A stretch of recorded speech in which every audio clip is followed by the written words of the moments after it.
the smartest sports YouTuber, with another video.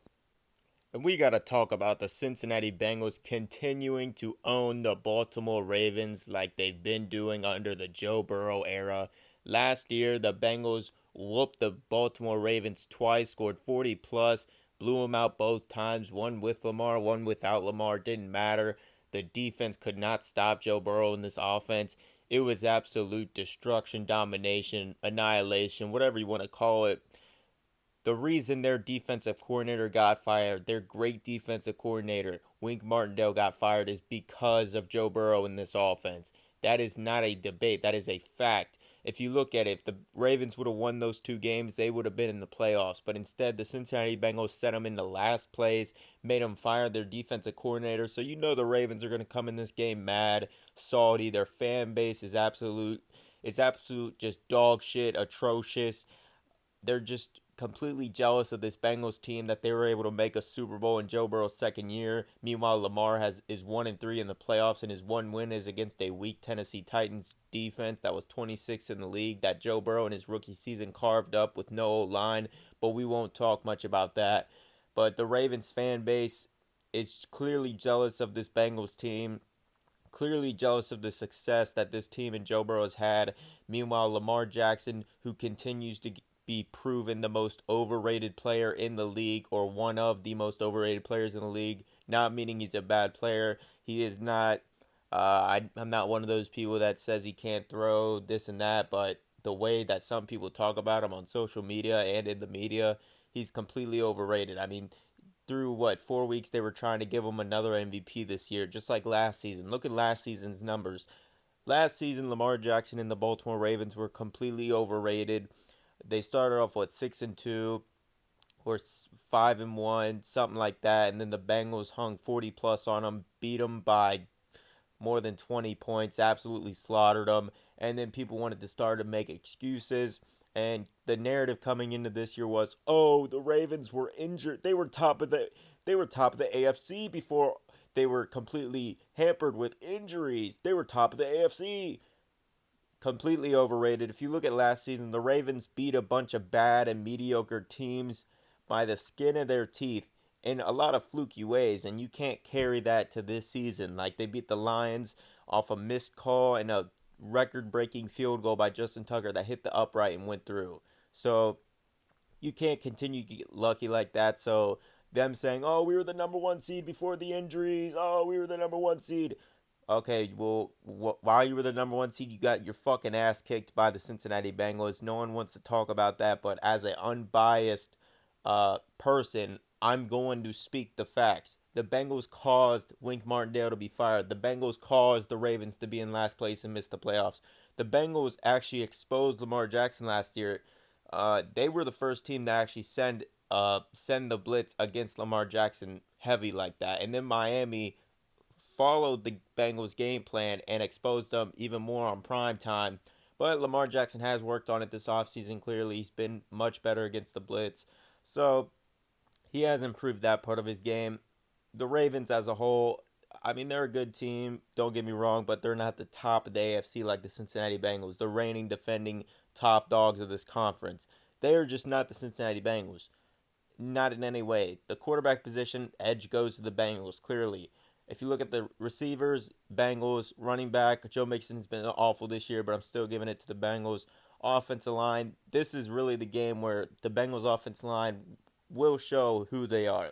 This Ravens pass rush hasn't been that good, and the one way the Ravens could win this game is if the Ravens pass rush just absolutely destroys this Bengals offensive line, and the Ravens do have some good pieces in the secondary. So if this Bengals team is a different team than it was last year or the past the past 5 years, and this O line is actually changed. Now they got 4 games together, so their chemistry should be a lot better. And this is the game. You're not facing a great pass rush. You're facing a decent pass rush. You cannot let a decent pass rush take the game over and only allow them to send four and still get pressure. So this is really the game to test out how much this O-line has improved. Because if they get destroyed in this game, then it's looking bad. But if they hold their own, if they actually win that side of the ball, which they should, then the Bengals are obviously going to a Super Bowl, another Super Bowl, and winning the Super Bowl. We'll see what the Ravens do. The Ravens played more too high than they usually do against Buffalo, so that tells me that they're going to play too high against the Bengals, and if the Bengals can't solve it, then they're going to stand too high. And the best way to break too high is to run the ball. So we will see if Joe Mixon in this running game can't run the ball in this defense when they're playing too high, then it's going to be trouble all year. This is the game that Joe Mixon and this O-line should dominate. This is the game for them. The Ravens have talent in the secondary, like I said, but their front is not that good. It's nothing special. So if this O-line and Joe Mixon improve and actually dominate the way they should in this game, then it will open up for the passing game. Then the Bengals will dominate again. But if the Bengals O-line is just shit against this front and the Ravens are just able to send four and get pressure and stop the run while playing too high, then the Bengals are in trouble in this game. But if we look at the defensive side of the ball for the Bengals against this Ravens offense, this Bengals defense was built to stop teams like the Ravens, teams like the Browns, but especially the Ravens. If you look, DJ Reader obviously is going to be a big loss in this game. He's like the best run stopping defensive player in the league. He was graded number one out of any defensive player in the league this year. And against the run, he's a monster. So obviously this is the type of game that will hurt the most that he's out. So that is a big loss. But people like Hakeem Davis Gaither was drafted for this reason. He's a linebacker. He was a safety converted to a linebacker. He's a small linebacker. He has speed. So he's kind of that in between. And he was drafted for this reason to stop players like Lamar Jackson. He's fast enough to keep up. And if you look at what this whole defense, I mean, Daxton Hill, Cam Taylor Britt, everyone they're drafted in their secondary can tackle and run a 4-3, 4-3 something. So they're drafting athletic people that can tackle in the secondary because of this division, because of the way Lamar runs the ball. So this defense really was built to stop this Ravens team, to stop the Browns, to stop the division in general, like I said. The Ravens are coming in this game 2-2. Like I said, they were 6-2 last year before Lamar got hurt, something like that. And I said you're not going to transfer that into this year because last year you got a bunch of fluke wins. You got a bunch of close wins against really bad teams in flukish ways. That's not me being biased. That's me telling the truth. And you already see it. They're already 2-2. They're about to fall to 2-3. And you can say, oh, well, they blew the two games. Well, yeah, they blew the two games. That's on them. They've choked big leads. Lamar has to hold responsibility. People don't like to blame Lamar. They like to suck him off so much and hate on Burrow. But if you have a if you're a quarterback and your team has a 17-point lead or a 21-point lead in the fourth quarter in the second half, that is also on you. That's not just on the defense. All Lamar had to do against the Bills is score in the second half. He couldn't do it. He choked away the game. He played awful. All he had to do against Miami one time was lead a scoring drive in the fourth quarter, and he almost threw a pick six to tie the game that Xavier Howard dropped, and he was awful in the fourth quarter. So like I said, Lamar's been trash in the second half, has choked away two games for his team. And now this game, he's not going to choke it away. He's just going to lose it. He's going to get dominated. This Bengals team should be 3-0, and that's not me being biased and saying, oh, well, the Ravens can't say they should be 4-0 because they actually blew the games. No. First week against the Steelers, they should be at least 3-1. Their long snapper gets hurt, and the best kicker in the league, or if you want to be biased and say he's the second best kicker, whatever, a top two kicker in the league, Evan McPherson, misses an extra point that gets blocked and a 29-yard field goal in overtime because of the snapping situation. So that is actually a fluke way to lose. I mean, if you have a top kicker and you miss, your extra point gets blocked because your snapper gets hurt and a other field goal misses because the snap is bad. So you basically lost because your snapper got hurt. That is actually a fluke. That's not me just making excuses. That's actually a fluke. So the Bengals actually should be 3-1, but this game is for the division. Like I knew it would. The Bengals were 0-2, and I said they're going to win the next two games. I looked at the Ravens schedule. I knew they would lose to Buffalo heading into week 4, so I knew this game would determine who's in first place and have control in the division. So it is a big game. It's a bigger game for the Ravens than it is the Bengals. The Bengals could afford to lose this game. I don't think the Ravens can if they want a chance at the division. So the Ravens have to win this game. The Bengals, this is a big game for them.